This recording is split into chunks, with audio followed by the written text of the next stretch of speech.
On pourrait parler du petit dessin que je souhaitais t'acheter, dans lequel il y a cette phrase je ne suis pas un peintre technique. Si je me souviens bien, je suis un peintre qui pense. Tu pourrais me lire ce qu'il y a sur le dessin très exactement? Oui, je vais prendre le dessin parce que je crois qu'il est par là, Oui. avec Passepartout, fait à la galerie grenadine.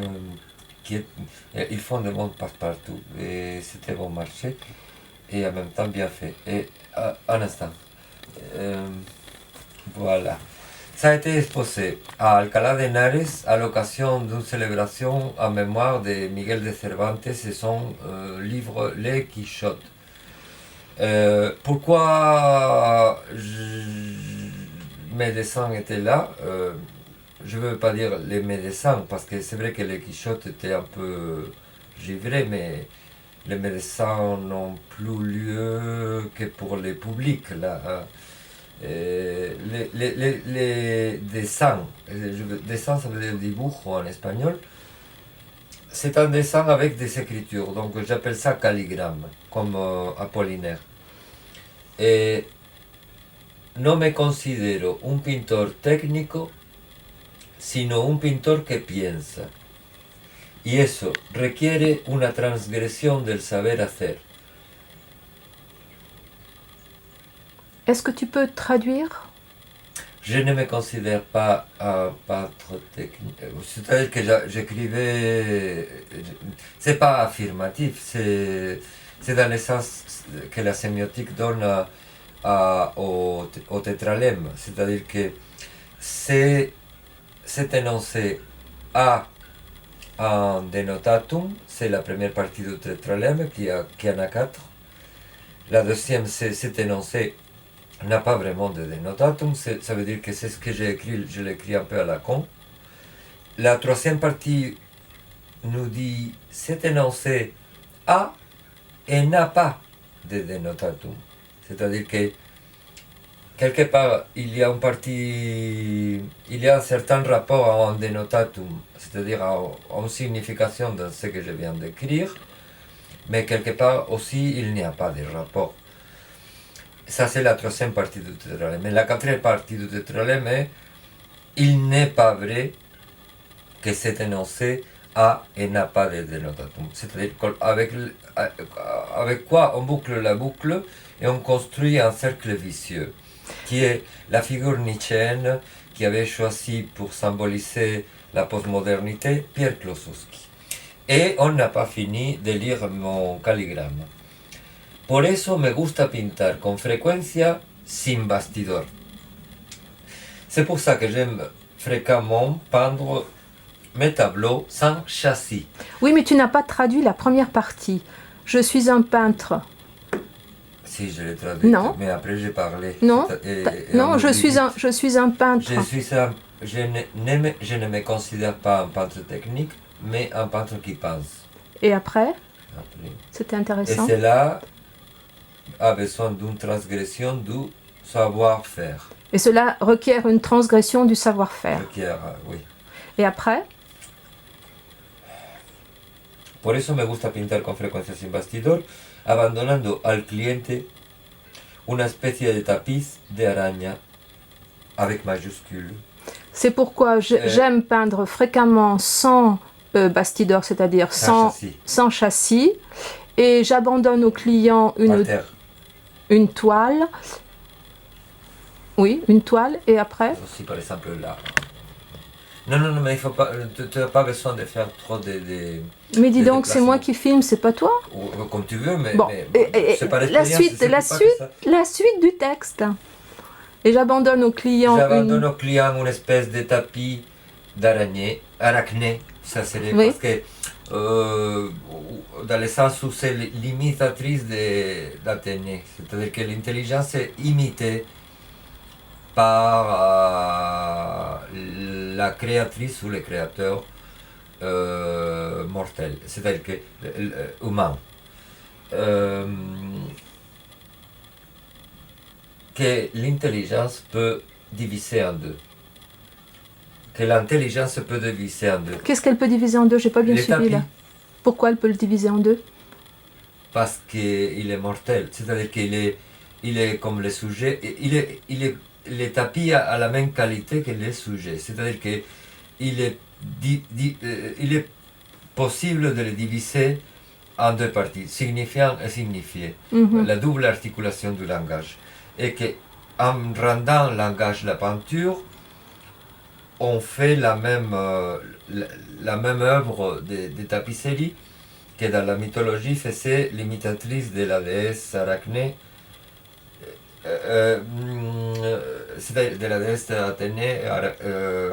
Arachné était métamorphosée en araignée à cause de sa hybris, c'est-à-dire de son vouloir faire encore plus jusqu'à atteindre la divinité. La démesure, oui, comme si la démesure. La perfection. Les dessins, moi j'aime l'œuvre à cause du dessin plutôt que de l'écriture, parce que mes textes, je les écrivais pour donner l'impression que j'avais une philosophie à moi. C'est pas le cas? Ma philosophie, je l'ai apprise aux grottes. Comment dire, je l'ai apprise en lisant. Je ne l'ai pas développé par méthode cartésienne, comment dire. Mais dis-moi, le tableau qui aurait un châssis n'aurait pas les mêmes... n'aurait pas les mêmes propriétés que ton tapis? Le tableau? Non, pas du tout. Pourquoi? Non, parce que c'est... C'est-à-dire, tu parlais de diviser en deux, signifiant et signifiant. Oui, oui. Mais c'est une image aussi. Non, mais ce sont des peintres qui sont coincés. Bah, je te signale que tu as fait toi aussi certains tableaux sur châssis. Par imitation, pas mimesis. Pour imiter les peintres. Pour faire pareil. Mais une fois que je me suis rendu compte que c'était tellement con que c'était insupportable, j'ai commencé à faire vraiment de la peinture, de la vraie peinture. Et à faire donc tes tableaux tapis. Oui, c'est comme ça, parce qu'il faut tenir compte que le mécène mondial sera musulman, donc il ne va pas vouloir un châssis, mais un tapis. Parce que vraiment l'art, ça va se vendre dans la rue, ce sera roulé, ce sera un monsieur qui va marcher dans la rue avec son rouleau plein de tapis, avec des grandes œuvres d'art, du grand art, et ce sera les fortunés qui auront la chance de les trouver dans la rue, comme on trouvait les juifs errants à l'époque d'Apollinaire, qui pourront acquérir les vrais chefs-d'œuvre. Et non pas ceux qui traînent un châssis, pour ça ils font fourgonnette. Et la fourgonnette, ça annule la qualité artistique. Sauf si c'est une fourgonnette qui roule à toute vitesse. Pourquoi? Parce que là, il y a l'aventure. Et ça, on l'a fait toi et moi pour exposer au Salon Édip. Souviens-toi qu'on a grillé des feux rouges, on s'est parqué dans un passage. Non, moi je grille pas de feu rouge. Je grille pas de feu rouge. Et en plus, tu te souviens pas, tu oublies toujours nos aventures, et c'est pour ça que j'ai eu besoin d'écrire mes romans. Parce que tu es une femme tellement d'action qu'après tu te souviens pas. Mais l'expo au Salon Édip, ça a été épique. Oui, parce que les dessins étaient très grands. Oui, à part l'effet que ça produit et tout ça. Oui, mais ils étaient encadrés, ces dessins-là. Mais remarque, c'était des dessins sur papier, donc forcément, il faut les encadrer, ceux-là. Je comprends que tu fasses des tableaux tapis sur toile. Non, mais c'était encadré après parce que c'était papier. Ce sont des papiers, grand, donc... Il avait besoin d'un support. Évidemment. Il avait besoin d'un support comme quelqu'un qui est faible, qui a besoin de béquilles. Et c'est pour ça que Salvador Dali aussi peignait des béquilles à ses figures, parce que compte tenu de la malnutrition pendant la guerre, les tableaux avaient besoin de béquilles. La question avec notre peinture est que la peinture est humaine. Et donc elle a besoin d'un soutien.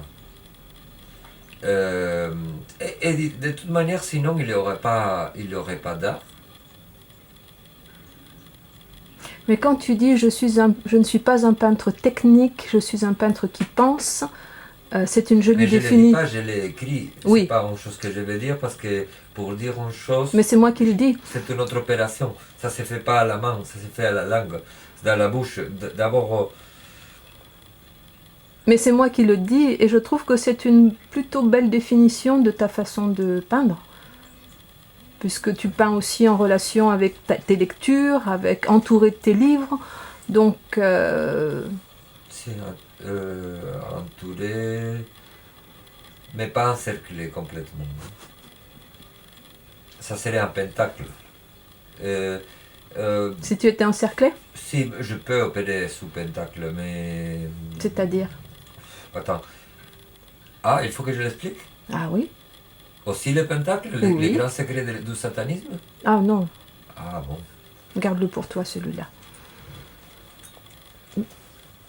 Bon, c'est pas toujours satanique parce Mais que... c'est ce que j'allais dire. Et il est le considéré pentacle. satanique par l'Église apostolique romaine, à laquelle s'était soumis Salvador Dali. Mais Salvador Dali s'était soumis justement parce que quand on le dit, c'est que c'est pas vrai. Et dis-moi, tu parlais de ton écriture, de l'écriture sur tes dessins. Ah, toi, l'esclave de mobile, toi aussi, hein, du téléphone. Si, moi je suis un homme moderne de mon époque. Bon, dis-moi, le dessin. Même mon mobile, il appartient à plusieurs siècles en même temps. Ah oui, ça, il est plutôt vieux. Parce qu'il est vieux. Mais dis-moi, tu me disais que dans l'image, le dessin était plus important que le texte? Non? Si.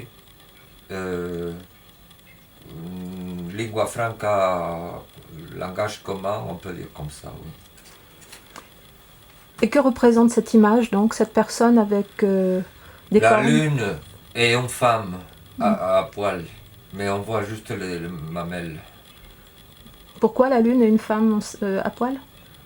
Parce que Les c'est seins nus? les deux choses que j'aime depuis petit. Ah.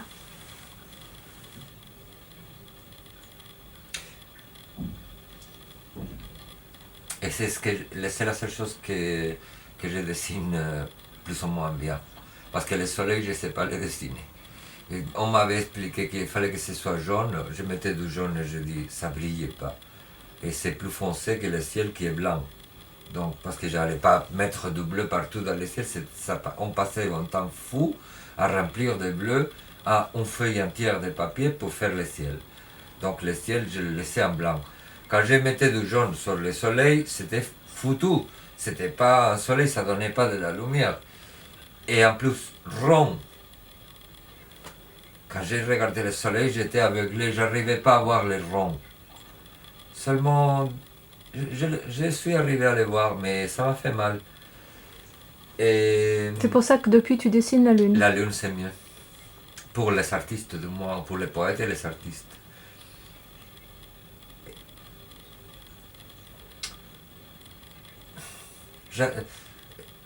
Tu veux que je parle de la lune?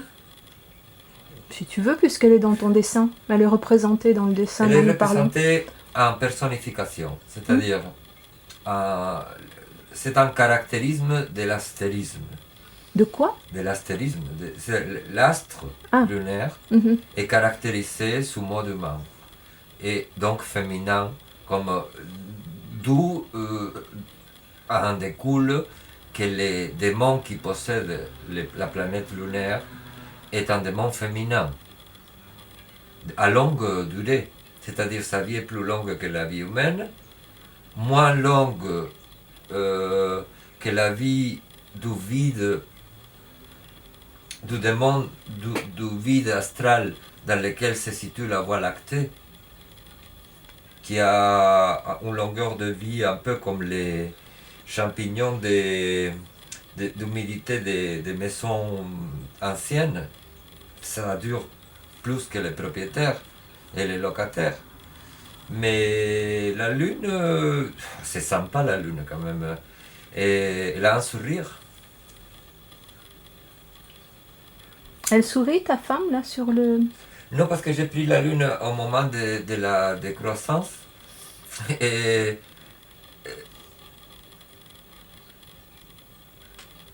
et elle est plutôt concentrée au regard. Elle regarde, c'est un sourire du regard. J'ai fait une femme qui pourrait être en même temps. Mais bon, je ne voudrais pas me catégoriser sur les définitions du féminin, parce que ça serait patriarcal complètement de mettre dans la parole du mâle, du peintre macho, mettre la propriété du caractère féminin de son dessin. Déjà, j'ai transgressé par l'effet de la représentation. Si en plus il y a une représentation verbale qui se surajoute pour parler des femmes, ça serait un abus de pouvoir. Pourquoi tu as transgressé dans la représentation? La représentation est quelque part une manière de faire devenir notre perception et notre désir une monnaie courante. Parce que c'est avec ça que je vais payer l'emprunt que tu vas me faire en échange. Quelque part, tu vas me donner aussi de la monnaie. Cette monnaie, je peux l'échanger contre, pas C'est seulement pas un contre emprunt, de la c'est un nourriture. achat. De la nourriture, c'est très bien. Parce que, mais je préfère surtout de la dépenser en drogue. Ah. Cigarettes, aphrodisiaques, des choses comme ça. Ah. Et c'est pour ça que je te dis que ce serait immoral que je me mette à expliquer, à faire la liste de mon désir auprès des femmes. Parce que là, bon, finalement, c'est ce qu'ils font la plupart des artistes, non? Mais et c'est ce qui les rend célèbres, parce que c'est ça qui produit le scandale, et le scandale fait qu'on parle de bouche à oreille, et finalement, tout le monde veut regarder les tableaux pour voir qu'est-ce que c'est, et qui et combien on voit, et jusqu'où ça se voit. Mais là c'est jusqu'ici. Et dis-moi, qu'est-ce qui est écrit sur le côté dans l'autre sens? Dans l'autre sens, pas forcément contradictoire, hein. Hoy día hay una tal represión de la imagen que el clero artístico se flagela con el concepto o con el fragmento. Aujourd'hui, il y a une telle répression de l'image que le clergé artistique se flagelle avec le conceptuel et le fragmentaire. Interessante. Mais ça correspond à la période qu'on avait vécue, à l'apogée du sarkozysme, où vraiment la possibilité du regard était tellement soumise à la violence de la répression que... Mais heureusement maintenant, on est dans une période d'or. Tu vois, la seule violence qui existe, c'est la vraie violence. C'est-à-dire qu'on est en train d'être vraiment massacré. Donc là, du moins, on peut dessiner parce que c'est pas pour ça qu'on va être massacré. C'est pas carrément parce qu'on existe. Donc, je ne suis pas de ton avis parce que je trouve que notre société est extrêmement puritaine, est devenue très très très puritaine. Oui, elle est très puritaine, mais c'est une excuse pour nous massacrer. C'est pas vraiment qu'elle soit scandalisée. Elle ne peut plus dire qu'elle est scandalisée. Elle fait mine d'être scandalisée parce que c'est une société assassine et elle cherche n'importe quelle excuse. Mais cette excuse, ça peut être, figure-toi, être écologiste, ça peut être une excuse pour te faire tabasser. Oui, c'est ce qu'on a vu sur le pont. C'est-à-dire, être écologiste, c'est objectivement bon et bien, d'où que tu le prennes. Et tu peux te faire agresser par ces sortes de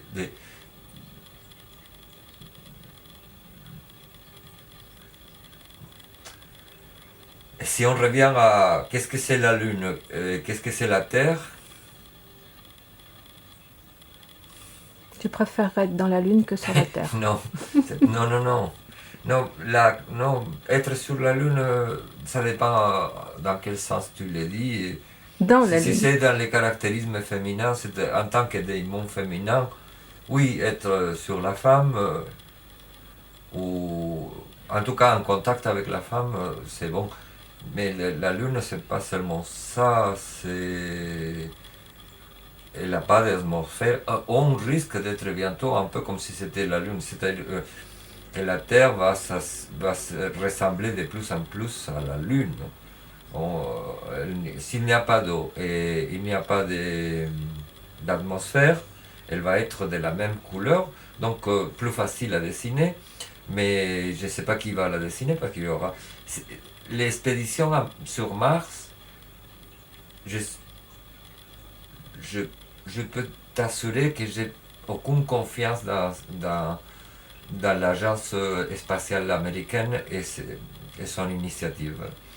Ça, il serait mieux fait de... Et Salvador Dali avait dit pareil, il les voyait déjà, et il continue. Ils sont envoyés des moines, non, à Mars, à la planète Mars. Non, pas encore. Bon, mais ça va être des moines, parce que qu'est-ce qu'ils vont faire? Ils vont faire l'amour, ils vont faire des enfants là-bas? Célibat, c'est célibataire. Et qu'est-ce qu'ils vont faire là-bas? S'ennuyer à mort, hein? Dessiner peut-être? Dessiner. Tu veux dire qu'ils vont envoyer des artistes?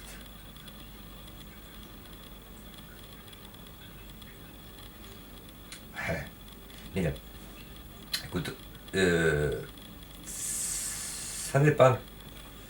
Mais c'est un peu comme une condamnation à mort envoyer quelqu'un sur la planète Mars. Et une mauvaise blague. Ils ont commencé avec une chienne, les soviétiques, Laika, qui a été envoyée en espace. Comme on abandonne un chien, au lieu de l'abandonner sur l'autoroute, ils ont été tellement sophistiqués dans leurs recherches scientifiques qu'ils ont abandonné une chienne dans l'espace sidéral. C'est vraiment les combles, c'est saugrenu. Hein? Elle est parvenue? Ils ne savaient pas prévu de voyage retour. La sonde est partie. Il y avait une radio qui transmettait ses aboiements, petites, chaque fois plus faibles. Mais que fait Brigitte Bardot? Qu'a fait Brigitte Bardot à ce moment-là?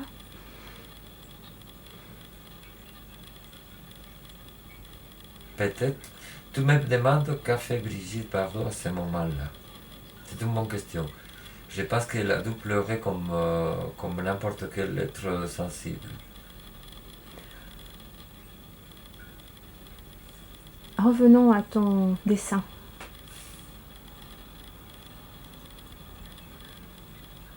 Tu peux me parler de ce lettrisme, de cette alliance du dessin et de l'écriture, qui est très souvent présente, dans ton œuvre. Parce que internationalisme prolétaire et subversif. très souvent, y compris dans tes tableaux à l'huile, il y a du texte. Oui, il y a de l'écriture sur la peinture. Pourquoi? Parce que les grands maîtres de la peinture sont les maîtres chinois et ils font pareil. Depuis l'Antiquité. Et il est accompagné aussi, c'est-à-dire pour les tableaux, il y a la lecture publique du poème qui est écrit sur le tableau avec accompagnement musical d'un orchestre de jeunes musiciennes à poil. Sinon, il n'y a pas d'art.